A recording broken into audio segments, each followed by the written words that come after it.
औज़ुबिल्लाहि मिनश्शैतानिर्रजीम बिस्मिल्लाहिर्रहमानिर्रहीम। अस्सलाम वालेकुम नाज़रीन इकराम, अशरफ आसमी एडवोकेट आपकी खिदमत में हाज़िर। लाहौर की एक खूबसूरत और सर्द सुबह। नाज़रीन इकराम, अल्लाह पाक से दुआ है कि अल्लाह पाक हमें रिज़्क़े हराम से बचाए, हमें आसानियाँ तकसीम करने वाला बना दे। नाज़रीन, आज हम बात करेंगे चेक डिसऑनर के हवाले से कि चेक डिसऑनर की वजह से बहुत से मसाइल का सामना करना पड़ता है, क्योंकि जब हम मुश्किल में होते हैं तो हम बगैर सोचे समझे चेक काट कर दे देते हैं, और बाद में जब वो जिसको चेक काट कर दिया होता है वो जब हमारे ऊपर केस करता है तो फिर हमें परेशानी होती है, दुख होता है, तकलीफ होती है, मसाइल का शिकार हो जाते हैं।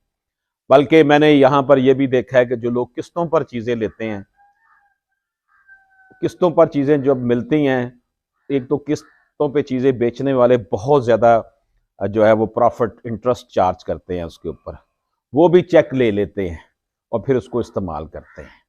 तीसरी एक बहुत बड़ी बात जो कि बिल्कुल गैर कानूनी है, किस्तों का काम को तो खैर कोई नहीं गलत कहता यहाँ पाकिस्तान में, लेकिन जो तीसरी अहम बात जो चेक में इस्तेमाल होती है वो ये है कि जो सूदखोर है ये कर्ज देते हैं और एडवांस में चेक ले लेते हैं। अब सूदखोर जो सूद लेते हैं वो बहुत ज्यादा होता है, कंपाउंड इंटरेस्ट होता है, वो लाख रुपए के ऊपर लाख रुपया लेते हैं। तो इस तरह जो है वो बंदे से जब नहीं दिया जाता तो वो फिर उसको उसके खिलाफ इस्तेमाल करते हैं। ये बिल्कुल पाकिस्तान में बैन है कि कोई निजी कारोबार सूद का करे।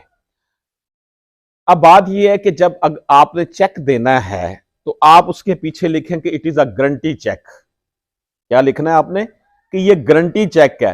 गारंटी चेक का ये होगा कि आपने अपनी जो पैसे जो चीज ली है या जो लायबिलिटी आपने उसको अदा करनी है, you are liable for that obligation, आपने उसके लिए ये चेक दे रहे हैं गारंटी के तौर पर। अगर मैं पैसे नहीं दूंगा तो चेक के जरिए दे दूंगा, ये गारंटी चेक है। गारंटी चेक से होना कि आपके ऊपर फिर 489F पाकिस्तान पीनल कोड के तहत पर्चा दर्ज नहीं होगा। दूसरी बात यह है कि आप कतन ये जो हम स्टांस ले लेते हैं ना जाकर के, जी हमारा चेक चोरी हो गया था, ये इसने अपनी तरफ से ले लिया है, मेरा चोरी करके जो है मेरा रकम लेकर यहां पेश कर दिया, कतन ये एक्सक्यूज गलत है। ये कैसे हो सकता है कि चेक बुक जो है वो सरेआम पड़ी रहे? ये एक बहाना होता है, ये बहाना अब नहीं चलता। अदालतें इसको जो है ना यकसर जो है वो रिजेक्ट कर देती हैं कि चेक जिसका है उसी का तस्वर किया जाएगा। आप कहेंगे ना जी इसके ऊपर मेरे सिग्नेचर नहीं है, किसी ने मेरे जाली सिग्नेचर किए हैं, तो उसका तरीका यह है कि आप फिर अदालत में दरखास्त दें कि जनाब ये सिग्नेचर मेरे नहीं, इसका फ्रांसिक टेस्ट करवाया जाए, हैंड राइटिंग एक्सपर्ट से इसको चेक करवाया जाए, तब जो है वो आपका माना जाएगा कि वाकई आपके साइन है या नहीं है। अगर आप एप्लीकेशन नहीं देते हैंड राइटिंग एक्सपर्ट के लिए कि जनाब इसको फ्रेंसिक के लिए भेजा जाए, तो फिर यही तस्वर किया जाएगा कि ये आपके सिग्नेचर हैं।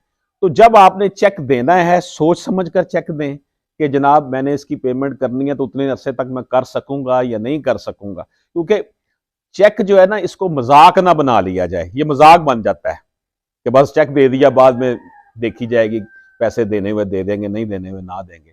लेकिन जो मुसीबत में पड़े हुए बेचारे लोग जो हैं वो चेक दे देते हैं, जहेज का सामान बच्चियों के लिए लेने के लिए बहुत महंगा बाजार से वो उधार खरीदते हैं और उनको चेक दे देते हैं। इसी तरह कोई चीज़ ये सूदखोरों को से पैसे लेने के लिए उनको चेक दे देते हैं। ये फिर उनको बाद में प्रॉब्लम आती है, क्योंकि पहले ही वो तो मरे होते हैं, पहले उनके पास इतने पैसे नहीं होते। अगर इतने पैसे होते तो बस सूदखोर से या उधार चीजें क्यों लेते? अब वो एक तो वो उन्होंने असल जर वापस करना होता है, साथ बमाज सूद वापस करना था जो उनसे नहीं दिया जाता है। इसलिए जब भी आपने चेक वाला मामला करना है तो आपने चेक इशू करते वक्त ध्यान रखना है, आपने लिखना है उसके पीछे कि it is a guarantee cheque, ताकि आपके ऊपर 489F पाकिस्तान पीनल कोड के तहत पर्चा दर्ज ना हो। गारंटी का होगा कि जी हमने इसकी पेमेंट करनी है, हम जरूर पेमेंट कर देंगे।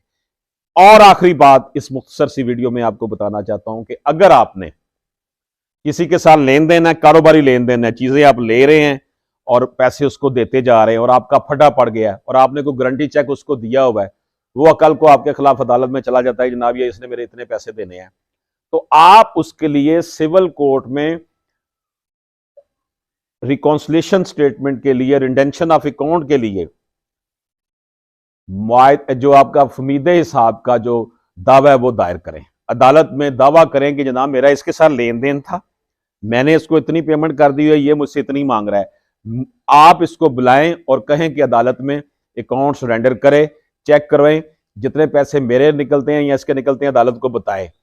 उससे ये होगा कि जो वो कोशिश करेगा आपके ऊपर क्रिमिनल केस करने की, फौजदारी केस करने की, उसमें ये आपके फायदे में आ जाएगा। सिविल दावा जो आपने किया होगा फमीदे साहब का कि जनाब मैं तो तैयार हूं, या आकर अदालत में साबित कर दे कि मैंने इसके पैसे देने हैं या इससे लेने हैं।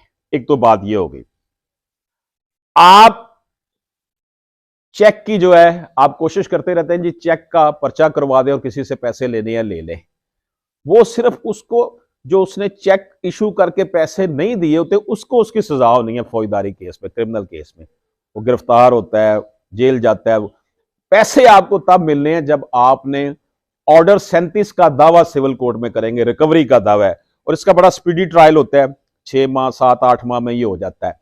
वो आप करेंगे तब आपको पैसे, रिकवरी का सूट आपको लहदा करना पड़ेगा। 489F का केस करके आपको पैसे नहीं मिलने, सिर्फ बंदे ने जेल में जाना है। अगर वो जेल काट कर भी आ जाएगा, पैसे आपको तब मिलने हैं जब आपने ऑर्डर 37 का दावा सिविल कोर्ट में करेंगे, तब आपको वहां पर जो है वो आपको मिलेंगे। आपका रिकवरी का सूट जो है ना, वो रिकवरी फिर आपको सिविल कोर्ट करके देगी। उसके पास पैसे नहीं भी होंगे तो वो फिर उसकी अगर प्रॉपर्टी होगी वो अटैच कर ली जाएगी। नाज़रीन इकराम, ये कुछ बातें थी जो मैंने आपकी खिदमत में 489F PPC के हवाले से, चेक डिसऑनर के हवाले से, ये उधार जो लेन देन होता है उस हवाले से पेश की। अपना बहुत सारा ख्याल रखिएगा। अशरफ आसमी एडवोकेट को इजाज़त दीजिए। अल्लाह हाफिज़।